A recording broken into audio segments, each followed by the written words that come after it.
We truly have a global audience tonight. We have y'all from all over the country and some of y'all from all over the world with us. We're welcoming our virtual folks into the room right now. So for our virtual folks, go ahead and refresh your screens so that you can join us. We're so glad that you're here too. And we can now begin with everyone here. One of the great joys of doing hybrid events is that it brings people together who never otherwise could be in the same room. This is an incredible group of folks who are in this room that don't usually get to be in the same room. So we are honored to have you all with us to celebrate the everyday feminist. This book, The Everyday Feminist, the key to sustainable social impact driving movements we need now more than ever, is from accomplished feminist activist and executive LaTanya Mapp-Frett.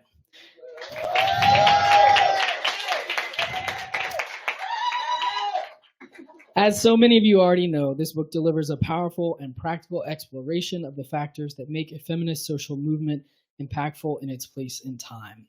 In this book, we'll discover popular and not so popular social movements and the leaders, art, research, and narratives that drove them. And we have folks in this room who have been part of feminist social movements, who have been key to the work of social movements, and particularly feminist movements happening in Atlanta and around the country and around the world. I'm going to first introduce our moderator tonight. It's felt like old home week having Layli back in the space of Karis. Give it up for Layli Mapiran. She is the Catherine Stone Kaufman of 67 Executive Director of the Wellesley Centers for Women and Professor of Africana Studies at Wellesley College. She is co-chair of the board for Global Fund for Women.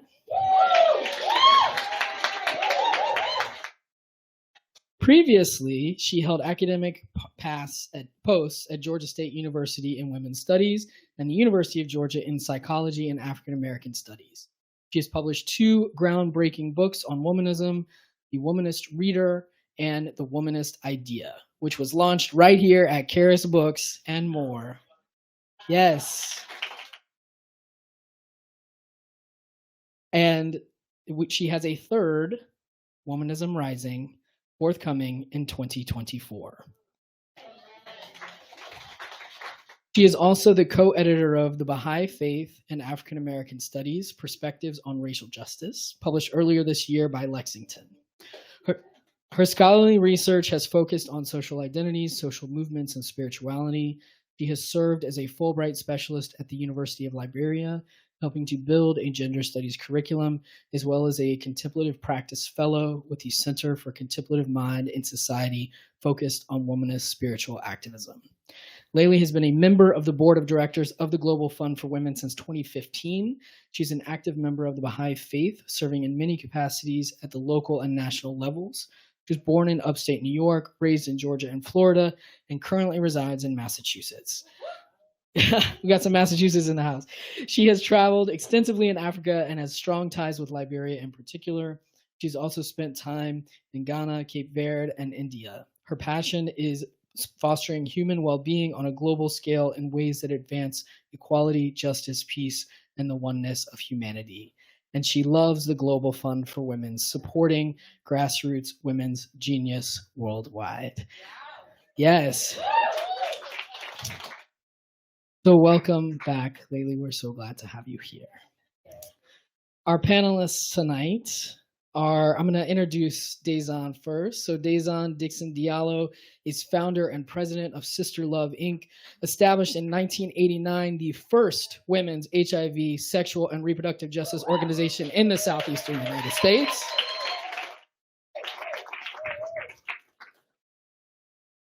Dazon is a recognized visionary and advocate in the struggle for human rights, sexual and reproductive justice, and the fight against HIV, with and on behalf of communities of women and girls living with HIV and those at risk for HIV and STIs. She's a proud member of In Our Own Voice, the National Black Women's Reproductive Justice Agenda Partnership, where she advocates for sexual and reproductive health, rights, and justice in public health and prevention policies and programs. Dazon continues to learn and to lead in the fight for sexual, reproductive, gender, racial, and economic justice with authenticity, transparency, and integrity. Dazon is originally from Fort Valley, Peach County, Georgia. She loves gratitude, forgiveness, truth, alignment, loving, traveling, DJing, and storytelling. So welcome, Dazon. To her left is Loretta J. Ross. Loretta is a professor at Smith College in the program for the study of women and gender, where she teaches courses on white supremacy, human rights, and calling in the call-out culture. Loretta also is a recipient of the MacArthur Fellow, class of 2022.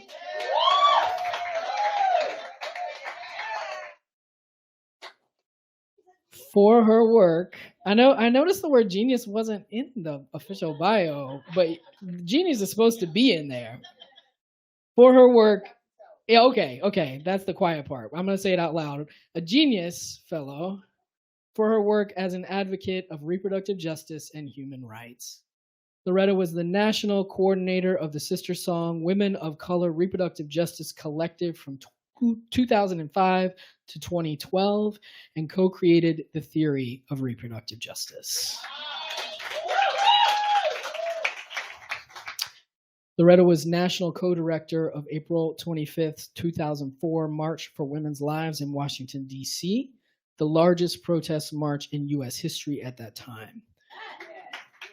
She founded the National Center for Human Rights Education in Atlanta, Georgia, launched the Women of Color program for the National Organization for Women, also known as NOW, and was the national program director of the National Black Women's Health Project, one of the first African-American women to direct a rape crisis center.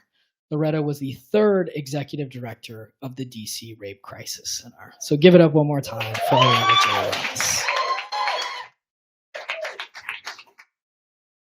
And the woman who has brought all of these incredible women together is Latanya Mapp Brett.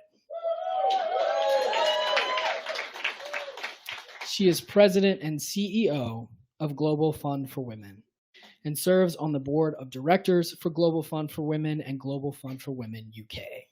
As a feminist fund, Global Fund for Women offers flexible support to a diverse group of partners, more than 5,000 groups across 175 countries so far, to create meaningful change that will last beyond our lifetimes.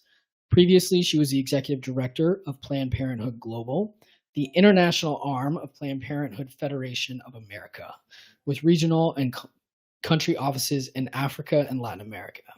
She quadrupled the size of the program in 4 years to become one of the most innovative and sustainable global health organizations in the field.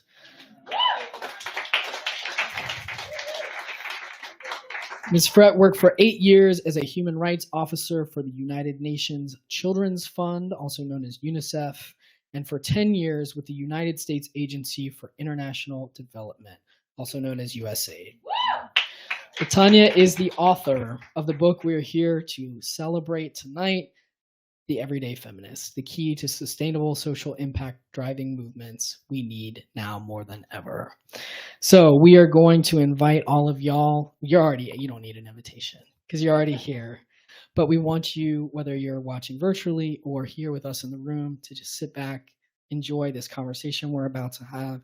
Know that you will have an opportunity to ask questions. If you're watching virtually, you can put them in the chat. If you're here with us physically, please raise your hand when the question time comes, because we do want to get your voice on the microphone, because that's how we get it on the record. And that is also how our folks who are watching virtually can hear you. So without further ado, please give it up one more time for these amazing women.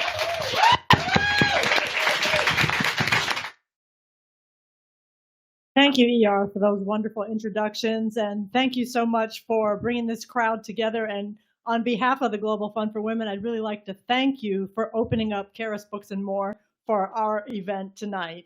And if you haven't seen the book, this is the book. All y'all way in the back, this is the book. All right.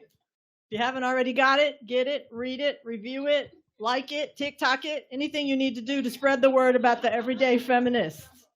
All right. And just on a personal note, I just want to say how glad and thankful I am to be back in Kara's Books, because this is a real home place for me. I used to live in Atlanta. I've had so many events. I've been to so many events. I've had so many friends here. This bookstore has shaped my life, and there's so much love, and I just want to acknowledge that. So without further ado, let's jump into some questions. We have one of the most esteemed panels you could possibly have in the room tonight, and I want everybody to recognize that. But we have a big topic, so I want to have a chance to have everybody's take. LaTanya, you wrote the book, The Everyday Feminist, and you feature both Dazon and Loretta in the book. So I want to start with a question for all of you. We'll start with you. We'll work our way down. What does feminism mean to you?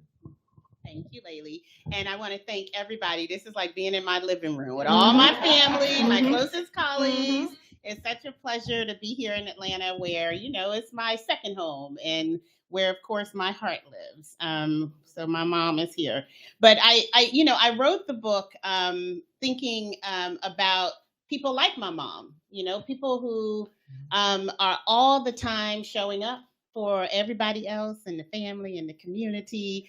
And you know, I had to define it in the book. And so on page 10, I go through like these sort of characteristics that are what I think of, you know, when I think of, and I tell people in the book that, you know, my grandmother was like, yeah, you ain't no feminist, you know, it's like, that's some white people on the other side of town. They got time to be worried about stuff like that. But again, she was probably the biggest feminist I knew, for sure. But, you know, this focus on equality, you know, never sort of making differences between the boys and the girls and the family, you know, definitely you knew you were equal, if not better, you know, so, but inclusive, respectful, a fighter. Every everyday feminist I've met around the world was standing up and pushing back all the time.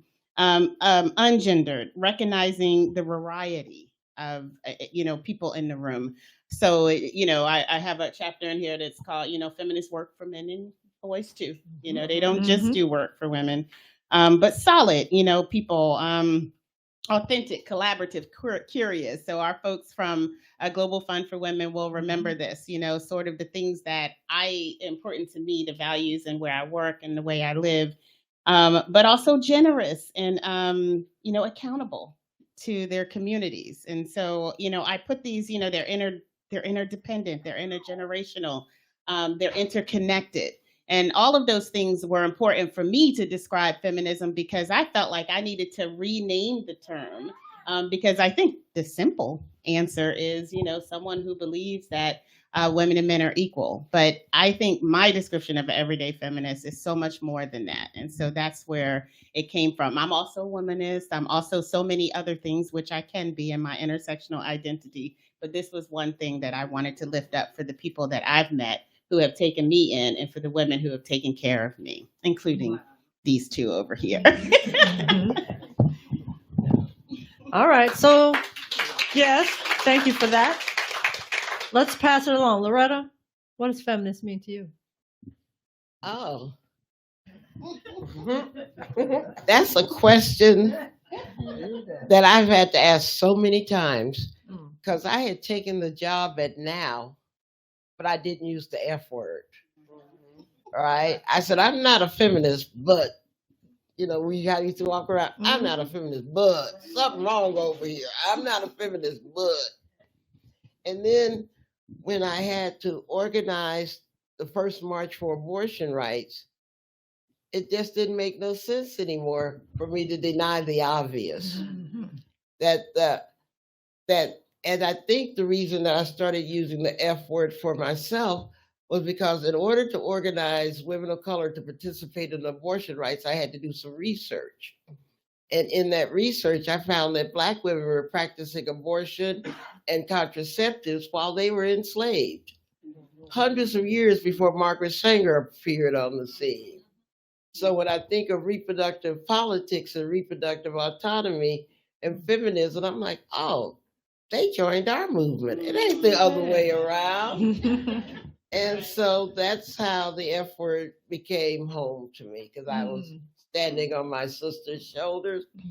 But the short answer I always give, because whenever you talk about feminism in non-feminist circles, there's some guy walking you, why you call yourself a feminist? Why this? Why that? And I said, well, if I have to put it to you baldly, I'm a feminist because I want better men.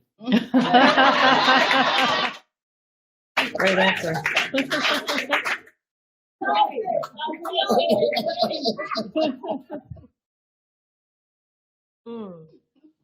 All right, Dazon, what are your reflections on what feminism means to you? Yeah, okay. So my introduction to the concept of feminism followed my introduction to a larger concept of activism. Thank you to Laylee, who is also my classmate and my dorm mate and my mentor that brought me into the anti-apartheid activism that we were engaged in on Spelman's campus. But my intro to feminist and feminism was very Black, because I learned about this concept at the very first National Conference on Black Women's Health that was held on Spelman College's campus in that summer, 1983, when I was a student. And there's a whole funny story to how I just quit my job for a week and went and hung out there. And so, aside from what I knew in the literature and in the dictionary of what feminism was supposed to mean in terms of this whole thing around men and women equality, what my introduction was that it's actually standing in the power of my own story. Who I am, where I come from, who I come from, and how all of that makes me who I am, and that there is power in that. So I wasn't clear, because I'm still not sure I'm an actual feminist, because I don't believe in equality between men and women in that way. I don't think we're equal. And I think as human beings, we should be treated equally and with equity and dignity and all of those things. But we know for a fact that the true power to drive what's needed in my own life, in a family's life, in a community's life, on this planet rests with women. And so if anything, and that's women of all identities. So if anything, for me, feminism is an expansive concept. It is a generative idea that says, based on where we are at a given time, when the role of women is acknowledged and valued, appreciated, respected, and resourced the way it should be, then we should have some semblance of equality and equity. And so because other people want to box feminism into a certain thing, we're not there yet. But when we realize our own stories and who we are and the power in that, we've been there a long, long, long time. All right, thank you. So all of your answers actually set the platform for a host of issues that we could discuss, but I want to turn to one that you all have worked on with great depth and with great innovation, and that is reproductive justice and reproductive rights. Here in the United States, we've seen the rollback of reproductive rights. Can you please speak to the interplay between international and domestic reproductive justice movements? Let's let Loretta start on that one. Mm-hmm. Oh, wow. Well, I was very fortunate enough to have been one of the 12 Black women that co-created reproductive justice in June of 1994. And at the time, we defined it as the right to have a child, the right not to have a child, and the right to raise your kids in safe and healthy environments. But we were trying to demand those rights under the U.S. Constitution, and that slaveholder document wasn't good enough for what we wanted. And so 3 months after that, I had a chance to go to the International Conference on Population and Development in Cairo, Egypt. And there I heard women from the Global South use the human rights framework, which is much more expansive, much more inclusive, much more flexible, and has a whole legal regime and set of standards and norms behind it. And they were arguing for the same thing we were arguing as Black women in the US, but they had the power of humanity behind them, saying, this is the framework that we use to claim our humanity and our dignity. And so that was one of those very obvious, but not the last moments where women from the global north needed to learn from women from the global south on how to frame what we wanted. And so we came back from Cairo and then decided that reproductive justice was going to be a human rights-based framework. And then we benefited from the work that Kimberly Crenshaw had done in defining intersectionality, because the way we put it now is intersectionality is a statement of your vulnerabilities that are caused by your identity. It's not just a statement of your identity. I mean, you could be a bad roller skater and ain't nobody oppressing you for that, you know? But what about your identity makes you vulnerable to oppression that people who don't have that identity ain't vulnerable to? And so when you apply that to reproductive justice, it's about identifying your intersectional vulnerabilities that you have to attend to so that you get to the same human rights everybody else has. And that, to me, is the greatest gift we were offered from people in the global south, to teach us that.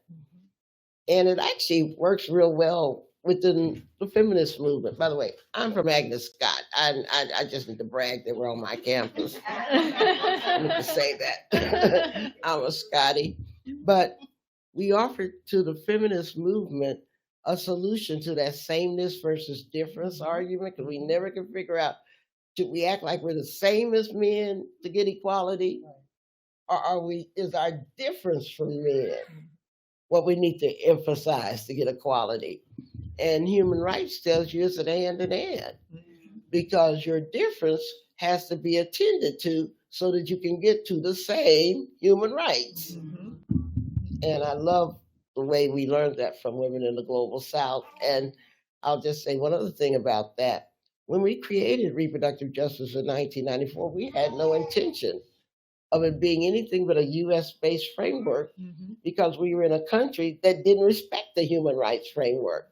I actually expected women in the global south to use sexual and reproductive health that they were using as their framework, which is also a human rights-based framework. And so no one was more surprised than me when women from the global south started using reproductive justice as a way to create political space that they couldn't get in other ways. And so it became transnational, probably at the hands of people like Dazon, who was always talking about it. She does much more global work than I do. But it's a validation of how transformative theory can be created by community-based Black women and not always in the academy, you know, and we move from the margins to the center to now it's the main way people talk about reproductive politics. That's a great story. And it's great to hear the details. Yeah, thank you. All right, so Dazon, I know you have a lot of stories you can also add about those relationships between domestic, international, and reproductive rights and justice movement. So it's interesting because second to my entree through the Black Women's Health Project, now Imperative, I also was an early adopter. So there was the self-help movement within the Black women's construct, thanks to Sister Lily Allen and Sister Billie Avery. And that was powerful enough.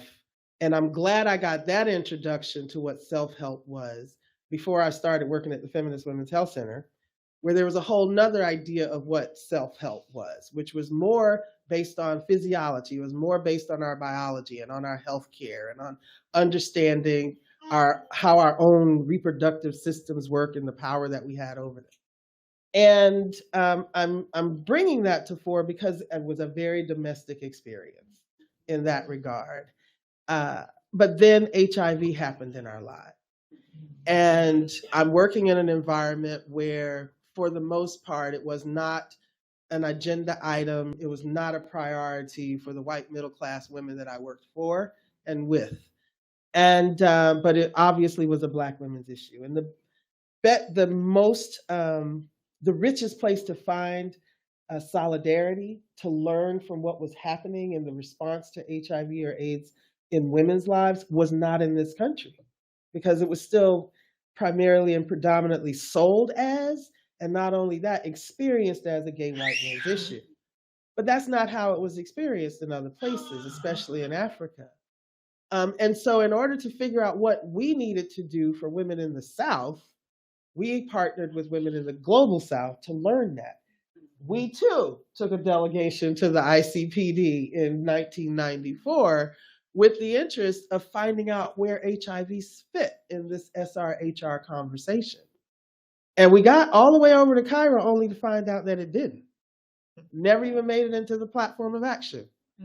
So we had a whole group of women of Africa and women from the diaspora who were incensed by the fact that this is an issue that's impacting Black women more than anybody else.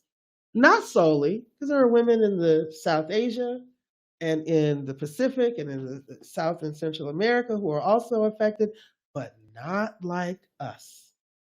And so that's where we started to understand how their approach from a sexual and reproductive health and rights framework incorporated, and adjusted itself to embrace AIDS and HIV as a part of that overall fight, where over here, it was bifurcated and it was an absolute separation of focus. One end didn't include the other. And so over time, we have learned how to build that solidarity, rooted in the human rights framework, bringing in the intersectionality framework as well, or process.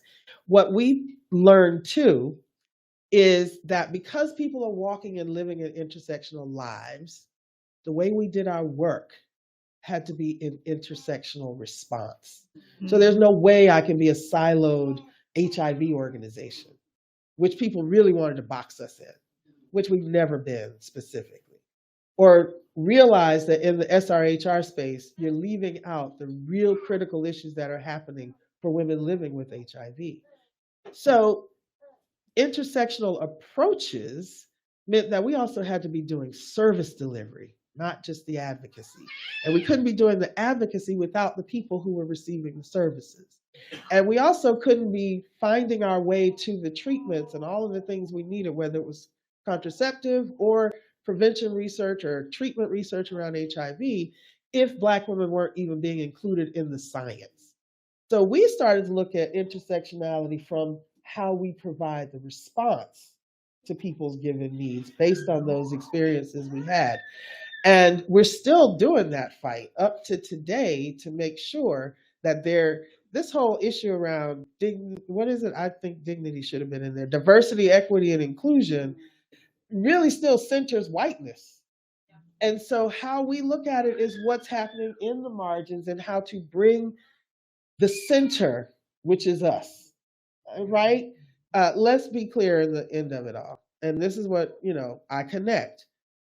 More than half of the epidemic of HIV in the world is women, and 2/3 of that are women of African descent, which is the exact same figure in the United States, other than we're less than 25% of the epidemic.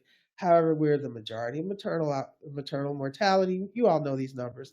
Die faster from cervical and triple negative breast cancers. We still represent the worst of all of those things. And how about it's the same, no matter where you go in this world, for Black women?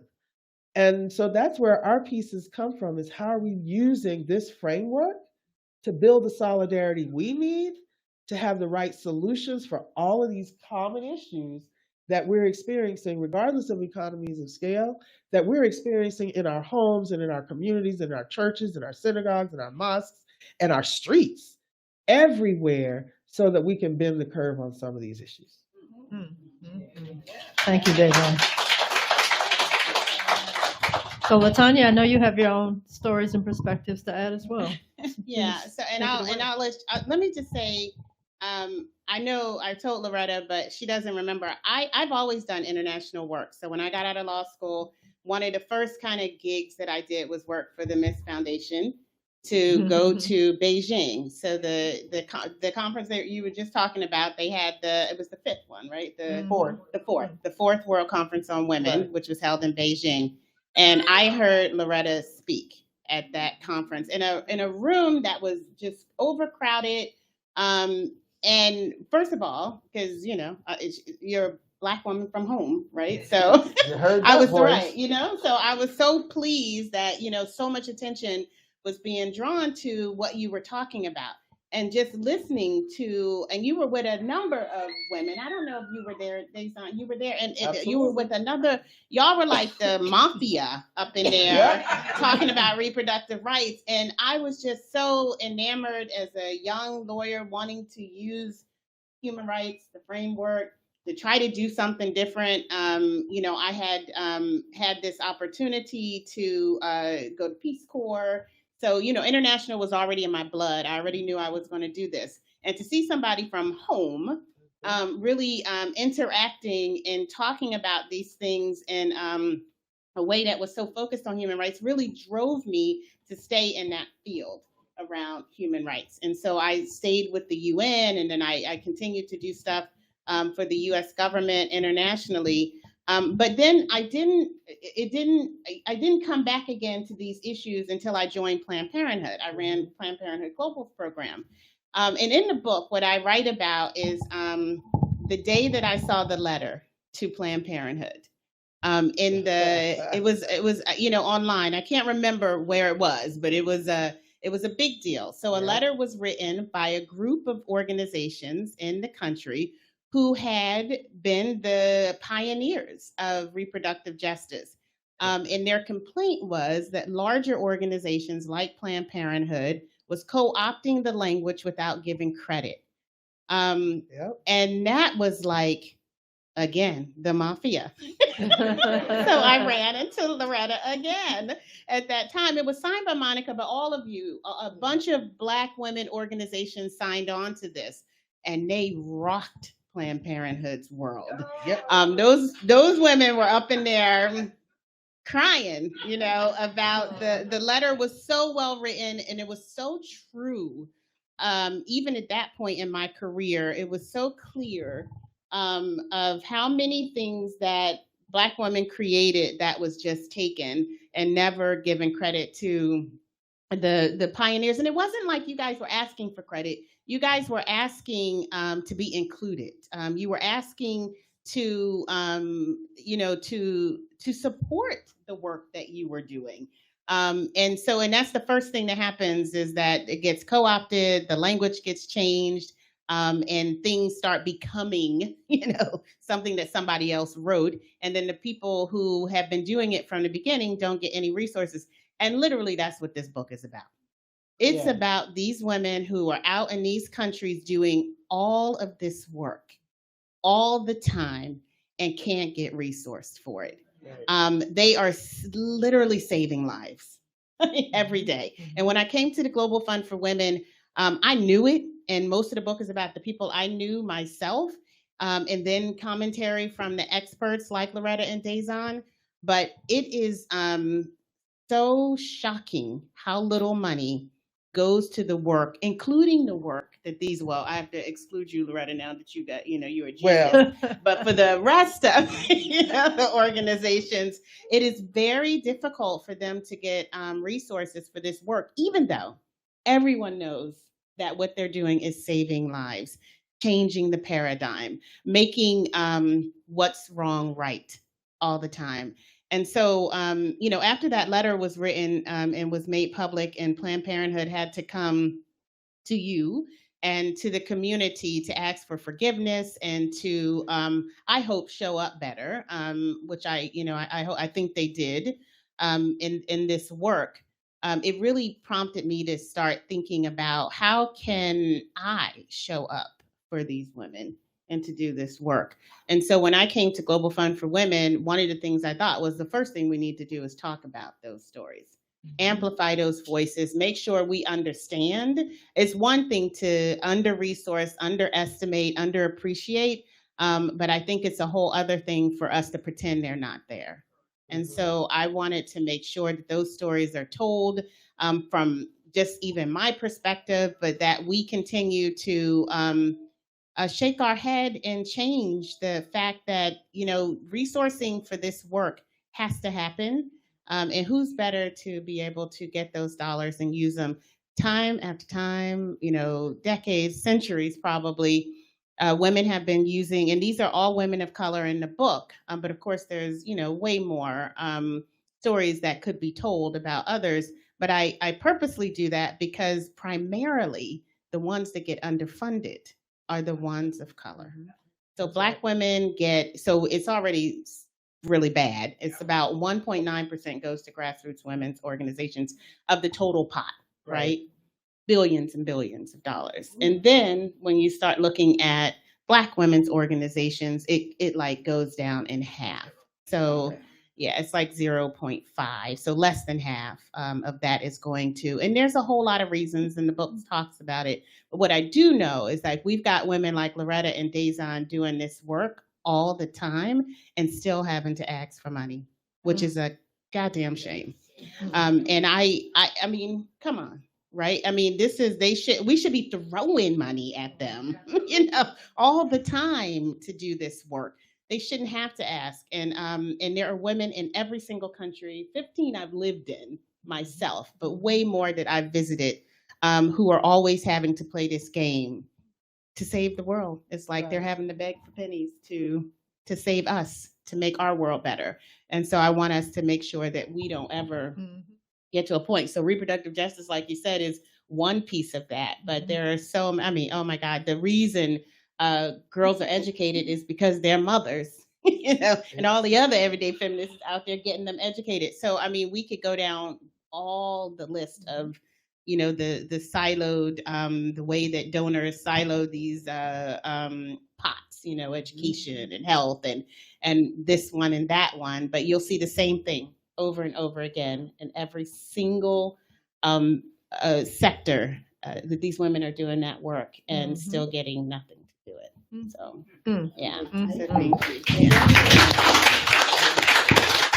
All right. Well, in case you didn't notice, you just got a master class in everyday feminism, Black feminism, womanism, and intersectional gender justice from 3 of the best professors you could have, complete with theory, practice, activism, case examples, and now you have a textbook.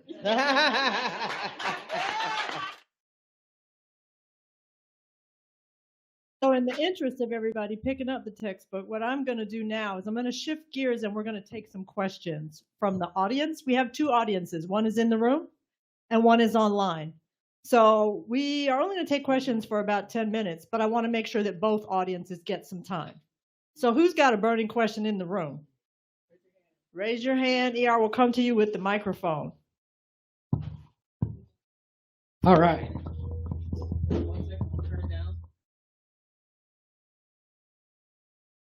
Hi. Okay. I want to talk about Free Palestine. I want to talk about how if Palestinian women aren't free, then none of us are free.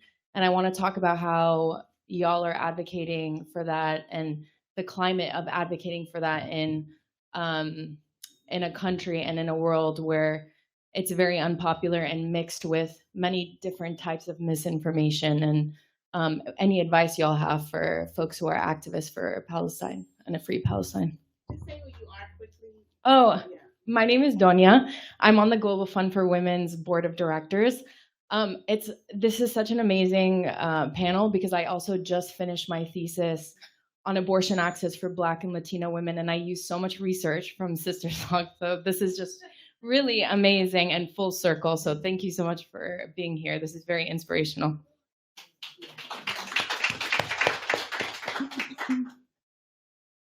Before the profits talk, I did want to say I just got from my child who's studying at University of Bristol a video of Malcolm X talking about Palestine. It's going around a lot now.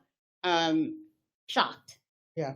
They were shocked that they thought that this was now, but they know Malcolm X is dead. Right. So it had to be like in 1960 something, 63, 64. 63, Yeah, something like that, right? And I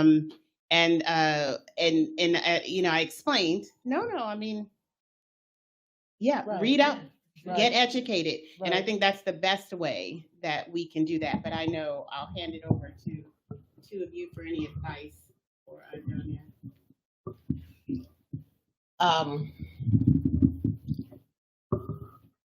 I teach a course on white supremacy at Smith, and one of the benefits of teaching about white supremacy and its structure is that you get to understand the origin of Islamophobia and anti-Semitism and how they went into the creation of what we call white supremacy today.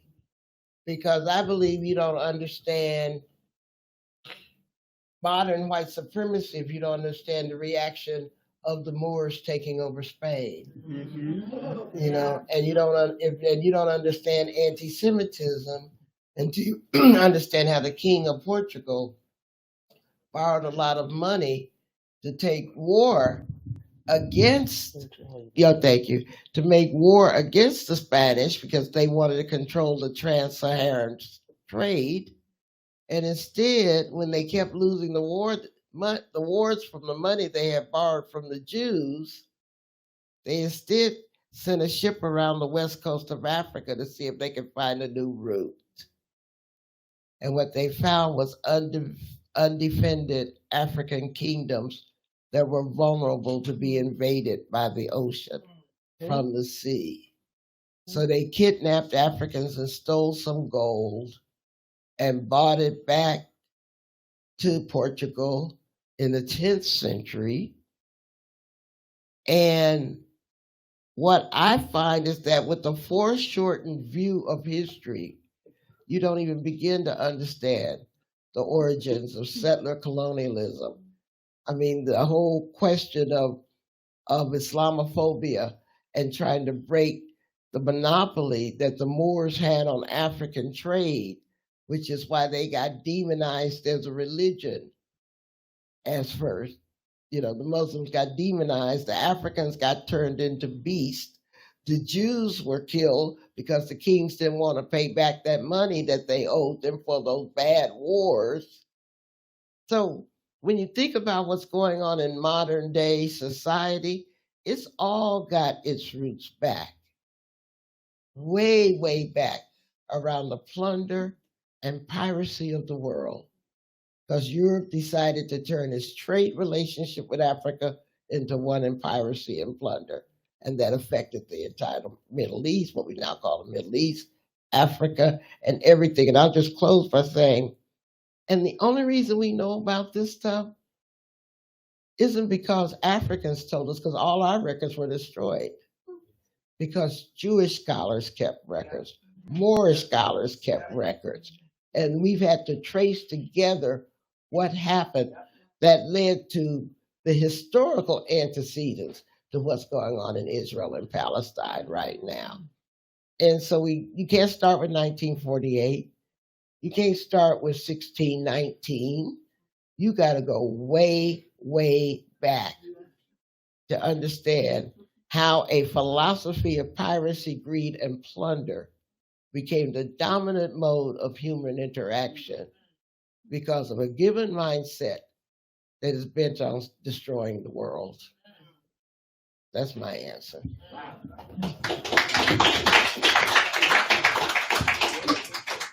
I don't read half as much as Loretta does. I don't read a fraction of what Loretta does. Someone who can read a Harry Potter book in 42 hours. You know I'm telling the truth. So in the work that I do, because I'm in service work as much as we do the activism and the advocacy, and I've spent 25 years working in South Africa. And aside from a lot of the stuff that South Africa is getting very, very wrong, not the South Africans, South Africa, the government, the people in charge.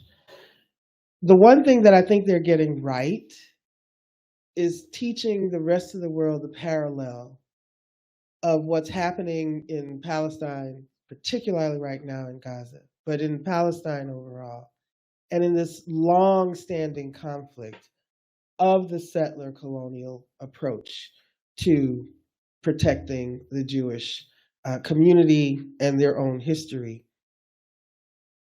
And what they get right is by aligning and defining, regardless of whether it's in this language of Afrikaans, is what apartheid looks like, what it means. And so as much as Ross is absolutely right, that wasn't taught to me in World Civilization at Spelman. And it's not taught to most people in terms of how far back World Civilization goes and where we are today and what we're reflecting. But in my lifetime, as someone who grew up in a town where we still had separate proms and we still don't have social activities in my town to this day, so Black and white kids don't have to be together other than forced into schools, that there is a need to make sure that the folks that we're engaged with right now at least understand the last 60 years of that history if they can't understand the last 6,000 years of that history. Because they don't know the last 6 months of that history. And so it becomes really important to connect that to what they do know and they do understand. And that it's also the youth voices that are really bringing this different fight for freedom in Palestine to the fore, because those youth are not just Palestinian. Those youth are also Israeli. Those youth are of the MENA region. And so the Middle East and North Africa in large parts. So that's the first thing, is to make sure we're incorporating that part of education that's connected to what they actually can know and understand of modern history. The second part is to stand in solidarity and to show you're in solidarity, to be in solidarity, and to recognize that it is governments and it is men who are war-mongering, anti-women, anti-children, anti-human folks who are waging and exploiting and benefiting in ways that are just devastating and detrimental to their own people in all the sectors. So that's the second part. And then the third part is really practical. I'm on the air every week on WRFG Atlanta 89.3 FM, WRFG.org. And we spend a lot of time on my show, Sisters Time, Women Speak, bringing that to the conversation. But you know what I do differently is I bring the women's lens to it. What the women leaders, what the women's voices, what the women's experiences are, and where they're sitting in their own experiences as well as in their own messaging around what's happening and what they need. And what I'm not seeing in terms of what we get as a reaction to our shows and stuff like that is I'm not getting that same kind of backlash, because once you start talking about the women and you start talking about the children and understanding that there are innocents in this struggle, there are true innocents in this struggle, then there's a different sensibility around how we can hold that conversation that is not acrimonious, that is not us and them, that is not who's right and who's wrong. And that's where I choose to live. I'm not trying to knock my head up against anybody whose head is too hard.